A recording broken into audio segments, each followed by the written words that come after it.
Corinthians e Flamengo, como eu disse agora há pouco, o bicho vai pegar, porque tem muito corneteiro. Eu não falei brincando, não, nem para provocar ninguém, é sério. Que coisa. E você, corintiano, que acompanha aí os corneteiros nas redes sociais, sabe? Já tem muito corintiano bravo, cornetando, criticando muito o Vitor Pereira. E ele tem, como o próprio professor disse, uma missão quase impossível amanhã no Maracanã. Vitor Pereira e Dorival Júnior falam agora sobre a sequência de Flamengo e Corinthians. Vamos acompanhar. Eu acho que o nível de dificuldades elas serão grandes em todas as competições. Nós não temos uma vaga definida na Libertadores, temos uma pequena vantagem, sim, importante. Nós temos um confronto diretíssimo contra o Atlético na Copa do Brasil e estamos a 9 pontos, até porque falta uma partida para o líder do campeonato. Nós estamos a 9 pontos hoje da liderança da competição. Então, nós não temos uma situação confortável em nenhuma das competições. Nós temos que ter cuidado e continuarmos trabalhando como temos feito, buscando em cada rodada a melhor equipe possível, que eu não considero titulares e reservas. Esta sequência é muito pesada, é uma sequência muito pesada. É uma sequência em que priorizar, nem percebemos bem que competição priorizar, porque é assim, nós queremos manter na frente a lutar pelo campeonato, com a competição hoje. Sabemos que temos que ir ao Flamengo e competir pelo melhor resultado possível, tentar virar a situação, reverter a situação negativa que temos neste momento. Quer dizer que, a pensar nos dois jogos e depois a seguir temos o Palmeiras, vamos ter o mesmo problema, que vamos ter o Palmeiras em casa e vamos querer reverter o jogo da Copa. É uma sequência pesadíssima, hein? Vitor Pereira. Olha aí os próximos jogos de Flamengo e Corinthians. Do Flamengo, Corinthians amanhã pela Libertadores. Aí tem o Atlético Paranaense em grande fase pelo Brasileirão. Os dois jogos em casa, o Flamengo, esses dois próximos. E aí depois ele enfrenta o Atlético Paranaense 2 vezes. Em casa pelo Brasileirão e fora pela Copa do Brasil, um jogo decisivo, uma pedreiraça lá na Arena da Baixada, 0-0 o primeiro jogo. E depois pega o Palmeiras pelo Brasileirão. Olha a sequência que tem o Flamengo, hein? É só pedreira. O Corinthians não é diferente, né? O Flamengo pela Libertadores fora, aí recebe o líder do Brasileirão, o Palmeiras, e esse jogo de domingo vai ser ressaca total. O Palmeiras estará numa ressaca de alegria... Sábado, desculpa. No sábado, é. O Palmeiras estará numa ressaca de alegria por ter eliminado o Galo ou de profunda tristeza por ter sido eliminado na Libertadores. E o Corinthians também. Ressaca por ter sido eliminado ou numa euforia absoluta e monstruosa, né? Aquela empolgação por ter feito o milagre do Maracanã. Sim, se acontecesse. Né? Podemos ter dois empolgados. Podemos ter dois empolgados, podemos ter dois deprimidos. Dois deprimidos e podemos ter meio a meio. Né? Esse vai ser o jogo da ressaca no sábado. Então o Corinthians tem o Flamengo, tem o Palmeiras, aí tem o Atlético Goianiense, olha só a sequência tática, física, mental que tem o Corinthians, é só jogo decisivo. Exato. Rafa Marques e William Tavares no grande palco do jogaço de amanhã. Eu quero saber, a gente falou muito do Corinthians agora, teve corneta para tudo que é lado, teve muita gente defendendo o Vitor Pereira que está aqui atrás, professor Celso Zelt, e esse Flamengo que está atropelando todo mundo com titular ou com reserva. Bom dia, amigos. Bom dia, Abel. Bom dia para você, fã de esportes, para todo mundo que está acompanhando aí o F360, todo o pessoal no estúdio também. Pois é, meu amigo, são 8 jogos de invencibilidade desse Flamengo, time difícil de ser batido. A gente conhece o ataque poderoso do Flamengo, mas a gente está vendo também uma defesa bem sólida. Toma poucos gols e o Corinthians precisa fazer pelo menos 2, hein? Olha, o bicho vai pegar aqui no Maracanã. Sim, me tiraram da praia, foi até fácil. Porque, por incrível que pareça, trouxemos chuva pra cá, né, Rafa? A gente chegou aqui e começou a chover. Que pé frio, hein? Que zica, não? Surpreende o total de 0 pessoas, né, William? Totalmente. Bom dia pra você, pros amigos do estúdio, o Abel, o Prates, o Celso, o Elton, o Caco, quem tá conectado com a gente aqui no F360. Diria você que é um dia tipicamente de inverno no Rio de Janeiro. É né? verdade. Porque não faz frio aqui no Rio. mas normalmente chove, fica esse tempo mais, como diriam os antigos, lusco, né? E lusco-fusco. Lusco-fusco, meio fora do esquadro, né? Fora do habitual para quem é aqui do Rio de Janeiro. Mas você não trouxe o sol, mas trouxe a sua habitual simpatia. Muito obrigado. E o seu otimismo para um grande jogo amanhã, Flamengo e Corinthians. Aliás, né? otimismo é que o corintiano precisa, né, nesse momento. Otimismo é o que sobra pro torcedor do Flamengo. A gente chegou aqui ontem e, assim, contato com garçom no restaurante, taxista que inclusive não torce pro Flamengo, torcedores do Vasco, ó, vai ser complicado. Para eles essa aí já era. Tem gente até dizendo que o Flamengo vai repetir a vitória e talvez ganhar com facilidade de novo.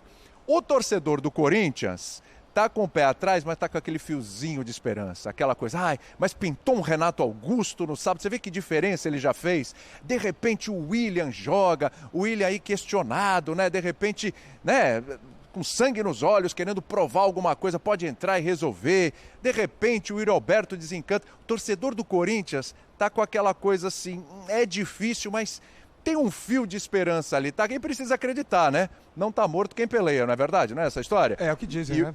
E o Corinthians vai tentar um feito aqui, mas eu dizia o seguinte, né, Rafa?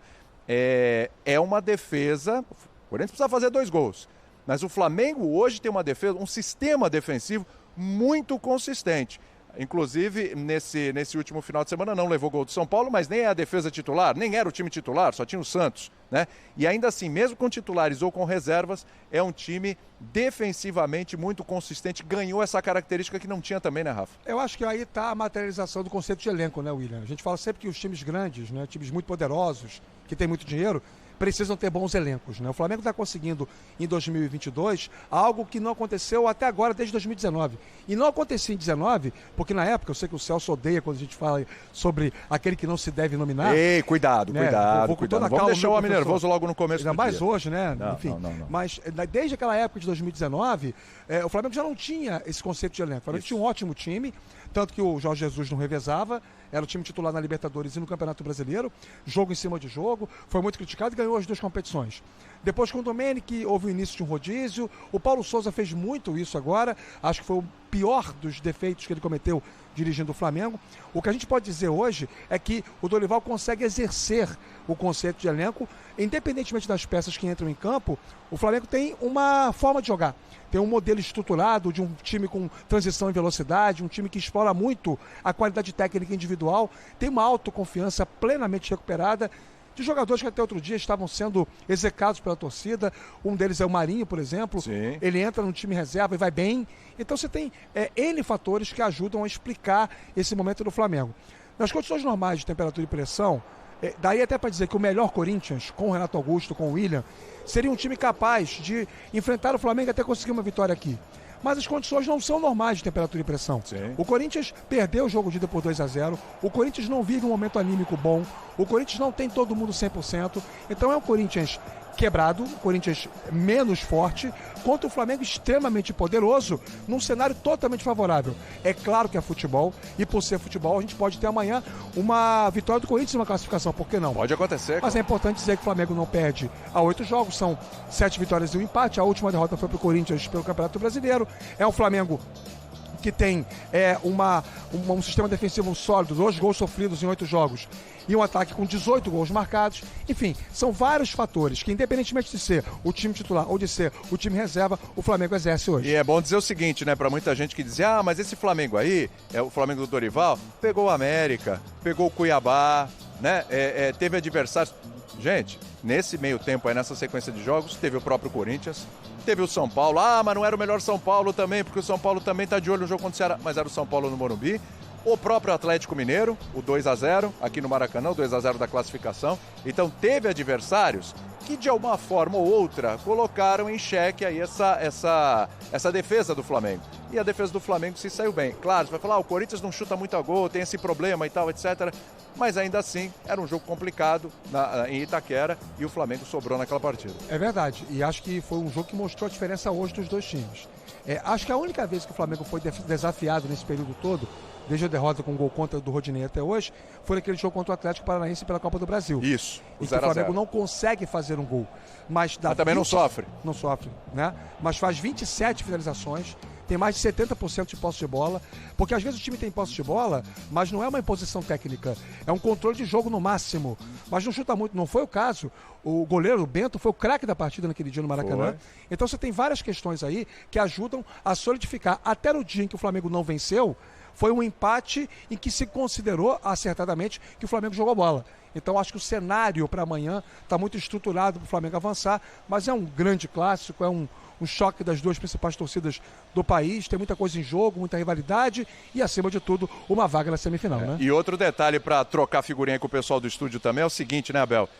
O Dorival, até marquei aqui na coletiva, ele falou assim, o jogo contra... Não há situação confortável, porque ele foi perguntado sobre Copa do Brasil, sobre Libertadores, sobre Campeonato Brasileiro, onde o Flamengo venceu de novo, mas ainda continua a 9 pontos do Palmeiras, o Palmeiras venceu. Ele falou que não tem situação confortável. Ah, mas talvez o jogo com o Corinthians... Não tem situação confortável. Talvez seja confortável para os últimos 10, 5 minutos de jogo, se a gente ainda tiver a vantagem. Aí ele pensa, né, como é que ele vai dar aquela cozinhada ali na partida. Mas, de qualquer forma, pelo que me parece, pelas palavras do Dorival, não é um Flamengo que vai ficar jogando com a vantagem, não. E a gente sabe como funciona esse Flamengo. Se tiver oportunidade, aquelas escapadas, como foi até contra o São Paulo. A torcida não deixa. A torcida não deixa. Ela não permite isso. A torcida não permite. O Maracanã vai estar cheio, vai estar lotado. Eu estou sem retorno aqui, não sei se está mostrando assim, imagens, assim, detalhes aqui do Maracanã nesse momento, mas assim, é aquele momento ali, como a gente estava na Arena Itaquera semana passada, né? Lá na Arena Corinthians, na Neoquímica Arena, é aquele momento dos ajustes, dos preparos ali, pessoal parando a grama, tem inclusive o tratamento ali, numa das áreas, né? Aquele tratamento para o gramado. Teve jogo ontem, o jogo do Fluminense, inclusive. Tem aquele processo de recuperação para estar tudo direitinho aí para essa partida contra o Corinthians. Amanhã, 9h30 da noite, gente naquela cobertura para lá de especial, hein, Abel? E foi legal isso que o William trouxe aí, relembrando as palavras do Dorival, dizendo que não tem situação confortável. Mas tem sim. Tem? Na minha opinião, tem. Pô, ele joga com esse timaço que ele tem, tá jogando muita bola. E se por acaso não estiver jogando tanto, tiver mais ou menos, ele tem Cebolinha, tem Vidal, tem Marinho, tem Vitinho, tem um monte de gente para entrar no segundo tempo, não é verdade? E ele pode até perder por um gol de diferença. Não é confortável contra um time que tem dificuldade para fazer gol, Elton? E o time principal em uma semana jogou ali, sei lá, 20 minutos. O que é um fator até raro no futebol brasileiro, por conta do time reserva estar dando conta, né, no Campeonato Brasileiro. Não é confortável? Então, é confortável. Concorda comigo? Toca aqui. Eu acho que o Dorival... Opa. Ela conhece. Prazer. Eu acho que o Dorival, até depois do jogo contra o Corinthians, ele até ponderou isso, dizendo que ia ser um jogo difícil, um jogo complicado. E no jogo do São Paulo, a gente... colocando o time em reserva, é também um recado para os corneteiros. Olha, se ele coloca o time titular, Bel, contra o São Paulo, o Flamengo vai jogar quarta, também terça, né, também com o time titular, jogou com a equipe principal no Brasileiro, e ele colocando a equipe em reserva, ele dá o recado também que está respeitando o Corinthians, né? Poupando o jogador para um jogo importante de Libertadores, mesmo tendo uma vantagem de 2-0. Situação confortável não é jogo ganho, né? São Claro duas que não, coisas exatamente. diferentes. E se tem alguém que não pode dizer que o jogo está ganho, é o técnico do Flamengo. Ponto. O que sobrou para o Corinthians? Toda essa nossa análise aqui. O fator futebol, talvez um pouquinho do fator Corinthians, né? Que o Corinthians tradicionalmente é um time, não sei se esse time do Corinthians, não é sempre que isso dá certo, mas muito do que o Corinthians conquistou na vida foi quando justamente ninguém acreditava que o Corinthians fosse conquistar. Na velha brincadeira que a gente fazia no BB Debate das 10 fichas, eu daria 8 fichas e meio para o Flamengo. 8 fichas e meia. Uma fica para o Corinthians por conta do fator futebol e a outra meia pelo fator Corinthians. 8 fichas e meia contra uma ficha e meia é vantagem para Chuchu. Você gostaria de ser quem? O Dorival ou o Vitor Pereira? Claro que eu gostaria de ser o Dorival. Ué, alguma dúvida? É vantagem para Chuchu ou vantagem para Dedéu? Como dizem por aí, não é, Rafa? É vantagem para Dedéu. Os maldosos e rancorosos aqui da nossa produção, Rafa e William, lembraram que você disse lá no primeiro jogo, não é partida para golear, não é para o Flamengo fazer 3-4-0. E essa agora que o Corinthians tem que partir para cima, Rafa? Mas quase foi, hein, Rafa? Quase foi. Foi até surpreendente, mas quase foi. Sabe qual é a vantagem de você arriscar? Quando fez 2-0, você estava vendo o jogo e falou, pelo amor de Deus, não faz 3, senão vão me derrubar, vão me Sabe cornetar. qual é a vantagem de você arriscar um placar assim, uma leitura prévia de um jogo? É que você tem muito mais risco de errar. Mas não é pela questão percentual, não. É porque o erro é lembrado. Se você acerta, o ninguém vai acerto lembrar. não é lembrado. Não. Você sabe que o Vitor Birner, naquele Flamengo e Grêmio que teve aqui pela Libertadores, 2019, ano do título do Flamengo, 5-0. 5-0. O Vitor Birner cravou a época no Futebol na Veia, né, que hoje é o SPNFC à noite, que o Flamengo é goleiro. Todo mundo, não, você tá louco, como é que você fala que o Flamengo vai meter 5 no... Ele acertou o placar. Então. Só que ele falou 5-1, se eu não me engano. Mas o Vitor Birner tem visões, né? É um outro homem nível. à frente do seu tempo outro, e tem uma bola de cristal patamar. muito bem polida, né? Exatamente. Mas assim, é isso, Abel. É lógico que a gente não esperava isso. Eu até imaginei um jogo mais, digamos assim, pegado, né? Um jogo mais difícil, um jogo mais duro. Com as equipes se estudando ao máximo, mas o Flamengo se impôs tecnicamente. E o que aconteceu no jogo de ida foi uma questão de a supremacia do Flamengo em campo conseguiu ser revertida no placar instantaneamente. Quando o Flamengo melhora, o Maicon sai, faz 1-0 com o gol do Arrascaeta. Vem o segundo tempo, o Vitor Pereira mexe no time, o Corinthians era para jogar melhor, estava posicionado para reagir, para atacar, o Flamengo faz 2-0. Futebol é um jogo circunstancial. Respondendo a sua pergunta, amanhã o conforto que o Flamengo tem talvez gere uma atuação mais inteligente. E o esforço do Corinthians para reverter um quadro talvez gere uma partida um pouco mais tensa. Então eu vou repetir o que eu falei para o jogo de ida, agora com a desvantagem, né, dos 2-0. Eu acho que vai ser um jogo mais truncado amanhã. É saber usar o conforto, né, Rafa? É saber usar o conforto porque... Apesar de uma torcida aqui que vai pressionar o tempo todo. Sim. Que não admite o Flamengo ser um time reativo, não admite o Flamengo não ter a bola, quer o Flamengo se impondo o tempo todo e não vai lotar o Maracanã à toa, né? Vai lotar pensando nisso também. Você vê, o jogo contra o São Paulo, pra gente voltar pro estúdio e passar pro pessoal, o jogo contra o São Paulo, o Flamengo foi premiado com um gol logo de cara, gol do Lázaro. Tem sido assim. Com 6 minutos. E aí, tranquilo, chamou o São Paulo. São Paulo vem. E controlou numa boa, não passou sufoco. Explorou muito o contra-ataque, o lado reativo, né? Tinha o Marinho, tinha o Cebolinha, enfim, conseguiu explorar e controlou o jogo dessa forma, mas fez o gol logo de cara. Quem precisa fazer o gol logo de cara agora para ir tirando um pouco da atenção é o Corinthians, né? Aí passa 10 minutos, não faz, 20, 30, vira o primeiro tempo 0-0. A atenção está toda do outro lado. E o Flamengo pode explorar isso muito bem. Acho que o torcedor vai entender se em algum momento o Flamengo... Acho que sim. E você falou sobre o gol do início, tem sido assim, tá? Sim, o Flamengo tem feito gol em 70% dos jogos no primeiro quarto do jogo, isso. até 22,5. Isso. E isso muda a tônica da partida, isso muda o cenário do jogo. Obriga a equipe adversária a reagir. E se você está perdendo para o Flamengo de 1-0, você é time adversário, e tem que reagir, tem que buscar espaço, tem que garimpar um espaço que o Flamengo do Dorival não tem dado, você vai se esguarnecer. O futebol é um jogo de ação e reação. Obrigatoriamente você vai deixar o seu sistema defensivo um pouco mais vulnerável. E aí, com o espaço, que o talento coletivo do Flamengo aparece. É isso aí.